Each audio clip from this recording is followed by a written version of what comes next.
I'm back. Well, what's Tony been up to? Well, I like to look around a bit, don't you? I like to stay on top of things.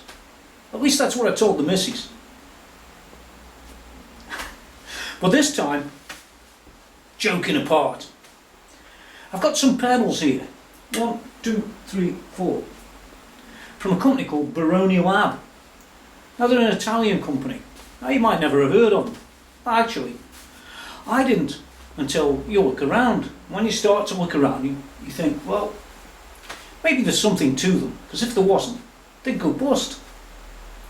So what's the theory behind the Baroni Lab idea?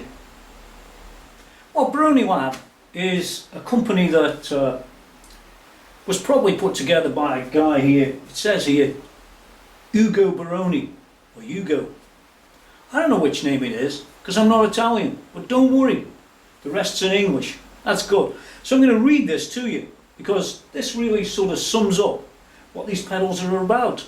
They're not your average pedal. It says here, from Baroni Lab themselves, Baroni Lab is committed to providing players with the most authentic vintage tones possible. Well, these are new, aren't they? We'll come back to that. Every one of our products is designed with the player's final experience in mind and hand-built with care and great attention to the details which make the sound rich and full. It all sounds good so far. We use only the best components and select them ourselves to ensure a high standard of quality. Well, that's what you want. We thank you for purchasing this high-quality effect pedal and hope that you enjoy what we are sure will be a lifetime addition to your effects rig. Ugo Baroni, or Ugo Baroni, from baroni-lab.com. All sounds good. I don't know. Now, many of you guys will know that I'm not really a pedal guy myself, but I thought I'd give them a whirl. I do have some pedals, and I just reviewed a different type of synthesizer, GP10. So I thought, well, why not? If I'm going to try some pedals out, I might as well go the whole hog and get these. Well, let's take a look at each one of them, or a quick chat about each one of them, and we'll open one up and have a look at the quality and the rest inside, because I'm aching to see that. It always matters in my mind. It probably does in yours too. You don't want to buy rubbish, do you? Well, first off, we've got this, this is called the Chorus, and it works pretty standard. It's a 12 volt input, or power supply, from 240 or 100, it switches. We've got an input, an output right, and an output left, so it's a stereo out if you want it to be, but it can be mono. We've got the mix, the rate, the depth, and we've got a deep switch. That sounds good, that does. Yeah, maybe it is very vintage. We shall see. That's the first one. The second one we've got is a thing called an Opto Comp. I guess that's an Opto compressor. And they say that it's a very transparent compression that will sustain them notes, you know, which is really what you want your compressor for. This can be good. What have we got next? Well, this next one is called a light sustainer, and what you've got on it, it's a little bit different. You've got a drive, which is good, tone, overall tone and volume. So if you crank this up, obviously you're going to be cranking the input front end of the amp, and that's going to give you some nice heavy rock tones, which is always good. And it's based on germanium technology, you know, the old germanium transistor type of thing, which is what vintage was about, wasn't it? Well, interesting. Now lastly, we've got this one here. This is called a Tubes Hardened Colour, and sure enough, take a little peek in there. You can't see it, but I can. There's a tube, maybe a 12AX7. I don't really know yet, but we shall see. The thing is, they class this as not a sort of really high power distortion unit. It's more of a smooth one, if you will. Takes you back to that sort of 80s period. You can use this like a preamp, you know. Loads of controls on it. We've got bass, mid, treble, what you'd expect. We've got a volume, we've got a contour and a drive. So I suspect you put this in the front end of your amp, you're going to get some really nice of those vintage style tones, which is really what I like to hear, don't you? maybe you're just more modern. This one won't be for you, but I'll bet you they've got one on the website that would be more for you. Anyway, all interesting stuff. That's tube driven. And there you go. That's what we're going to be looking at. As well as taking one of these apart, what I'm going to do is to do a bit of a video of each unit played. I don't know what I'll be playing to, or even what I'm going to put these through yet, but I've got enough amps out there to sink a ship, so it's all going to be good. And I'll try and choose a sort of vintage type of amp, which, funnily enough, I happen to have. And we'll front end that amp, which is JTM 45 style amp, and see what we get. And then maybe I'll try these in a more modern amp as well. Who knows? Let's take a closer look at these pedals one at a time. With this is zoom in even a little bit closer so you get more idea of the pedal and what it's about, and you'll see the sort of quality. And maybe we'll drop the back off this one just to take a quick look at what's going on in there. I always think that matters somehow. Quality can't be replaced with anything other than quality, if you know what I mean. So let's get in there and take a look. Well, here we are. Just like I said, Baroni Lab. What we've got, this one's called the Chorus. It's based on being a vintage chorus, which I always like the vintage stuff. You know, the sort of bucket brigade type of thing. Although they might use different technology in here, it doesn't really matter. But what does matter is the tone, so we'll get to that in a little while. I just want to show you a bit of a close-up of it. We got the regular mix, the rate, the depth, and this deep switch, which it's been intriguing. I should be looking forward to that. Obviously, your on and off button. In the back, we got 12 volts and in and out. It's all pretty simple, really. Baroni Lab, and each one's got a little bit of information about Baroni Lab on it. Very nice. Let's whiz the lid off and see what's inside this thing. I always like to take a good look inside, don't you? Now, I'm not going to strip the thing right down, but I really do want to take a quick look.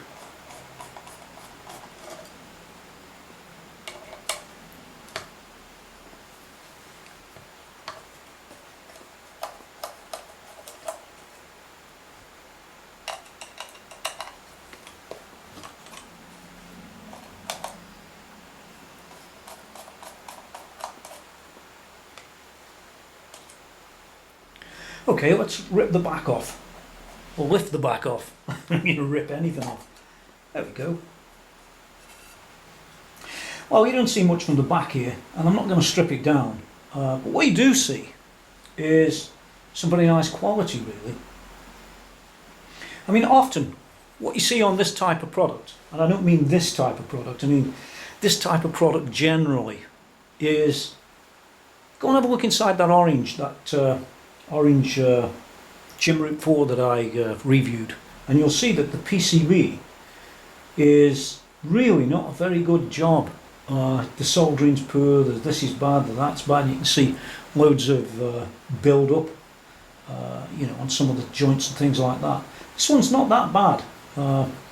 Looks a pretty reasonable job. I wouldn't say it's perfect, but it's nevertheless it's pretty good compared to some of the stuff that I've seen. So this one's reasonably okay. It's going to pass its test with me, if you will. I just like to really, you know, show you guys what's inside. Bear in mind it's handmade. You know, PCB. There'll be hand working on it somewhere. Solder. You can see it's handmade. It's just nice. Takes you back to the olden stuff, doesn't it? Which is what they're talking about. You know, vintage style mentality, I guess. So there's not too much to be worried about in there. Let's build it back. Now, I've also got the light sustainer here, and I just wanted to flip that over just to see if the quality was really any different compared to the one we already looked at, which was the compressor. And it isn't, it's just basically exactly the same. It's pretty nice quality, that. And you can tell it's been sort of hand assembled, or at least partly. There you go. Actually, looking at these on the desk here, They do look quite robust bits of kit as well. They're all metal. I always like to see a bit of metal. Not like that GT001 I saw the other day. Some people said, oh, it's a desktop model. Yeah, desktop model or not, there's no compensating for rubbish, is there? You've got a crappy case, well then you know, it's not very robust, is it? At least these things, they're solid. I guess you could throw them around a bit, which is what's going to happen to them in real life. They're all matched as well, if you notice that. They've got some nice designs on here. You might say, it's just aesthetics, it doesn't matter, but of course it does matter, doesn't it? It's all cool. And the thing is about these, when you look at these type of pedals, there's good, there's bad, and there's indifferent. People choose pedals these days because of how they look, not always how they sound. I mean, there's a multitude of pedals on the market, right? But I haven't seen that many pedals that actually say, hey, these are actually vintage, these are the same sounds that you used to get in the 80s and so on.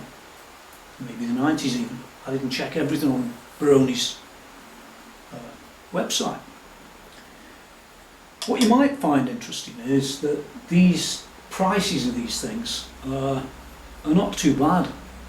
If we just look at the website, forget the prices exactly, so do excuse me, the compressor for example is $138. Well, that's not that expensive for a decent compressor. And if we look at maybe something else like the overdrive, now the tube hardcore is $178. That's about £100 or maybe 110, 120 euros. I'm not sure of the European price. That's what's on there. So for what you pay and what you get, bearing in mind it's got a tube in it, it's all been worked on in there quite dramatically, I guess. That's a cool price, really, especially if it does what it says on the tin, which it probably does. Else Baroni Lab wouldn't have all these pedals. They've got loads of pedals. They've got some amps too. I have never seen them, but these are the things under question. Now earlier on I did actually take a look at this pedal and I wanted to get inside just to check the tube. Let other people see what's going on in there. But actually you'd have to strip the whole thing down, or at least that's what I think you've got to do, because this case sort of got a couple of plates here and it doesn't want to come apart. Let's put it that way round to you. So I can't really say to you what tube's in there.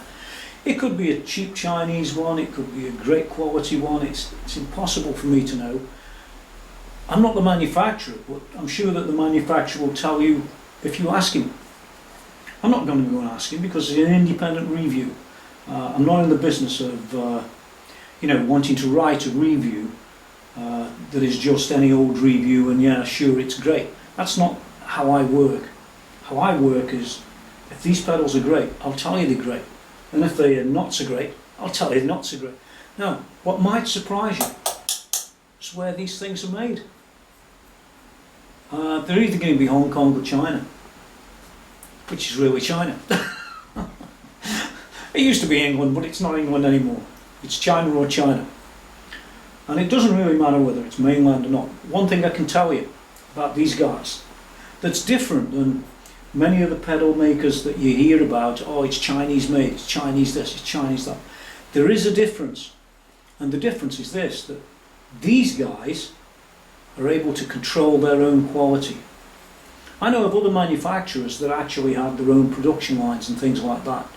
And Baroni Lab will be controlling their own quality. They pick their own parts, so they have people there. Make no mistake of that, I'm sure of that. So what you're going to end up with is, it may be Chinese by placement, but it's not necessarily Chinese by quality, because quality is it's a relative thing. If you get decent components, you've got people knowing really what they're putting together, and usually that's also to do with firmware and all sorts of things. Maybe not in these, I'm not sure, don't have every part pulled out of them, but what Baroni tell me is that yeah, we control everything, we this, we that. So I guess they're probably as good a pedal as you can buy for the money. I'm sure there'll be some top end pedals that you can pay triple the price for that, yeah, could be better. Or not. And that's the problem. You'll go judging those pedals by how they look. And, well, these look great. Don't get me wrong on that, but don't judge the pedal by how it looks. It's a bit like judging the book by its cover. You don't want to do that, do you? Now, where's my Playboy gone? So what we got first here is the light sustainer. And the light sustainer is, well, it's a light sustainer. But it's what you make it. Here's the clean tone.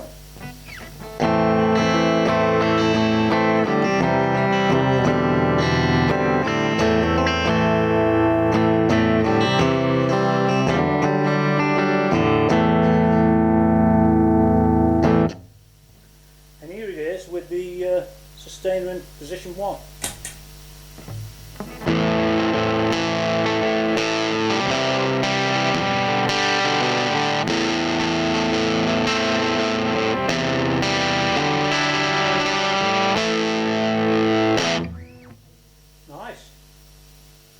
Here's position 2, clean first.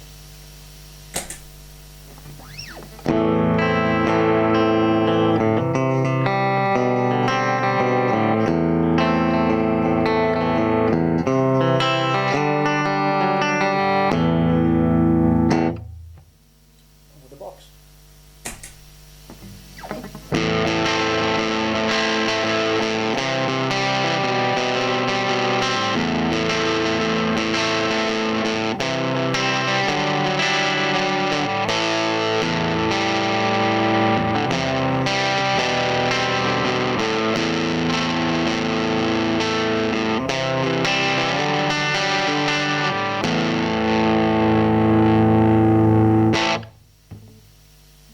And here's setup 3, clean and then with the box.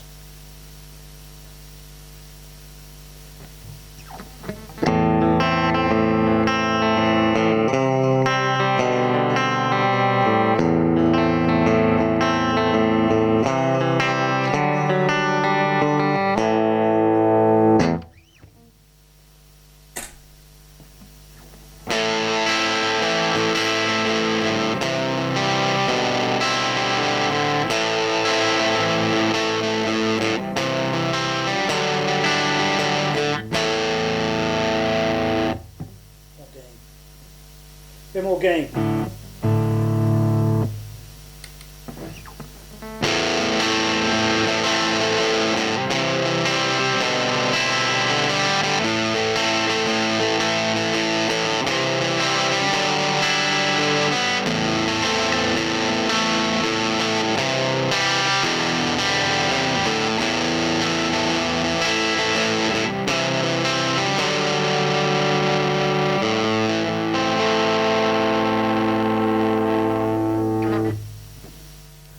Okay, now we're on the chorus and clean guitar and then setting 1.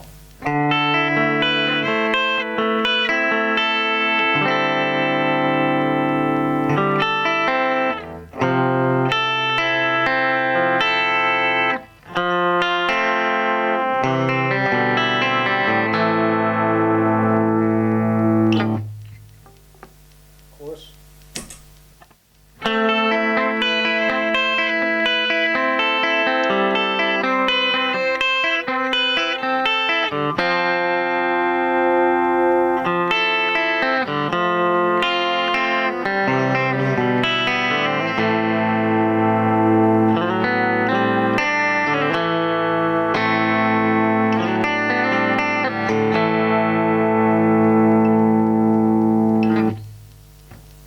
His reference tone and then the second setting.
sustain.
Well, I'm back from the studio, that is, from plugging these in and having a quick whiz on them.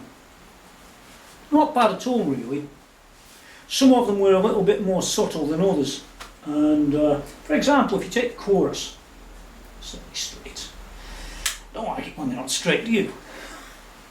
If you take the chorus and you leave this turned off and you have this back in the mix and all that sort of stuff, it's way back in there. I liked it with the deep on and everything cranked up, but that's the way I am. Cranked. The light sustainer also didn't, to me, through what I was going through, it didn't make that much difference until you started cranking these up. So if you're going to have them way back here, that's not the best answer, I don't think. So no doubt you'll find your own best setting on that. The Opto Comp wasn't bad either, but again, you saw it just. I had the volume cranked over here and this right down and sort of boost in the middle, and that worked okay. Lastly, the tube's hardened colour. Yeah, that was pretty cool. You could get a lot of tones out of this, and they're not all good tones, so you do have to spend a bit of time, like 5 minutes, tuning it to what you want, really. And it is a bit like a preamp, and you know, it's got the tube to prove it, which is something I like. I wish I could have gone inside it to take a look at the circuitry and things like that, but nevertheless, it seems pretty good to me. Seems to work, let's put it that way. So, all in all, what do I make of them? Well, bearing in mind the cost and the handmade, I like the handmade bit, especially for the cost. If you are looking for one of those tones of any of these things, or effects of any of these, that's a sort of relic almost, you know, older style tone. These are good. I wouldn't say that they're completely modern, because they're not, but they're not meant to be, are they? They're meant to be like effects of the 80s type of thing. So I'm going to give them about, they're all pretty much the same, so I'll give them about the same. I'll give them about an 8 out of 10 for these, which is pretty good actually. You don't that often get 10 out of 10. But 8 out of 10 because of the cost, because of how they sound pretty good, and they're handmade. What more can you ask for? I know, older type sounds, well, it's got them too. The other thing I liked about these was the power supply. Now, I never showed it yet, but don't worry, it's got one. And the power supply, I happen to know, funnily enough, from the real job I have, not this one. Because I have the exact same power supply, and the 12 volts 3 amp, so it's quite a bit of power. The switch mode, we go from 100 to 240 I think it is, and they're pretty awesome really. The ones that I've been involved with, I have about 3 out of 1,000 fails, so that's pretty cool. And just digressing a little bit to that GP10, the power supply on that thing, yeah, it's worth about £1.50, sorry, $2. These ones are dearer, and I know that for a fact because I've seen the style of the other ones, you know, the wall mount thing. They really are low cost, whereas these power supplies from Baroni Lab are much more expensive. In fact, probably about 3 or 4 times more expensive than the GP10. So it just shows you, doesn't it? Yeah, pure 39 or over, and you've never been checked for prostate cancer, go to your doctor. Yeah, he could save your life. If you don't get checked and they don't find it, you'll be going belly up. That's not good, it goes dark. That's not the way to do things, right? I mean, after all, what's a finger between friends? Stay cool. See you next time.